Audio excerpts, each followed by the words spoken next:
Hello guys! Regine nga pala. Sa video na ito maglalaro ulit tayo ng Honor of Kings. At sa last video ko marami nag-request sa inyo na gamitin ko daw dito si Cho. May Cho pala dito sa Honor of Kings. Ha? Wala. Baka nagdodroga ka ha? Pero hindi daw yung maangas na Cho, kundi ang babaeng version ni Cho.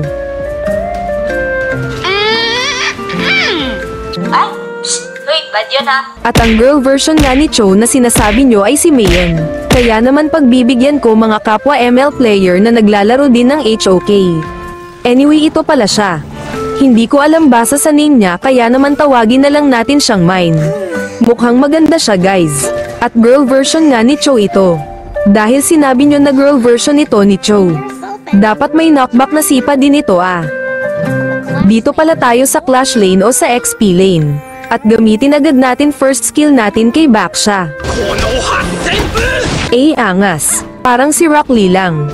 Halos maubos na agad buhay ni Baksha. Patakas na dito si Baksha at sinubukan ko habulin pero nawalan ako ng skills. Nakadepende pala ang skills mo sa stock. Nakakalito yung skills niya guys pero kahit papaano gets ko na kung paano gawin yung SS ni Cho. Ito panoorin nyo. Kita nyo ba yun hahaha? Yung SS ni Cho ay basic skills lang ni Mine dito. Uy, bagsak! Kung may SS siya ni Cho, edi pwede rin natin gawin ang sisipain natin ang kalaban papantang tore. Gawin nga natin dito.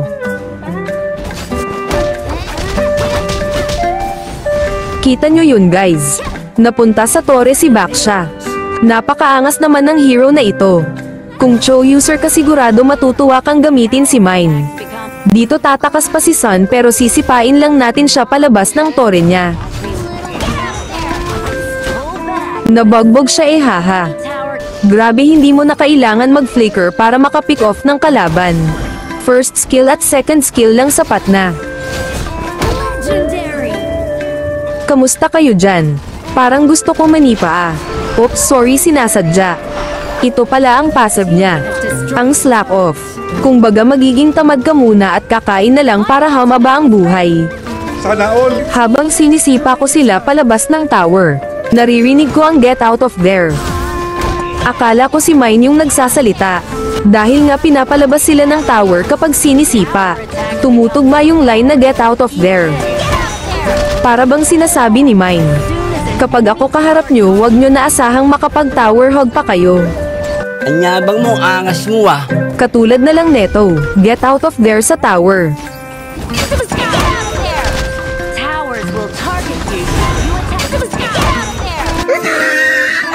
At ayun nga guys, kung Cho user kayo at gusto nyo maglaro ng Honor of Kings, si Mine na ang the best hero para sa inyo.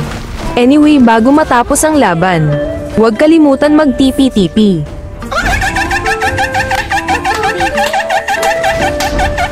Naisip ko pwede ba yung sipa sabay TP? Try nga natin. Hahaha, hindi ko magawa. Pero tingin ko kaya naman. Dito nagawa ko yung sipa sabay recall. Mali lang ako ng pinindot na skill. Dapat first skill para hinabol niya si Sun. Pagkatapos nga ng laro na ito, sinubukan ko sa practice kung pwede ba gawin ang sipa sabay recall. At dito guys nagagawa ko nga.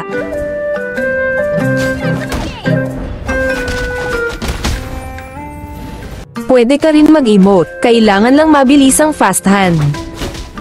So ayun na nga ang girl version ni Cho na si Mine.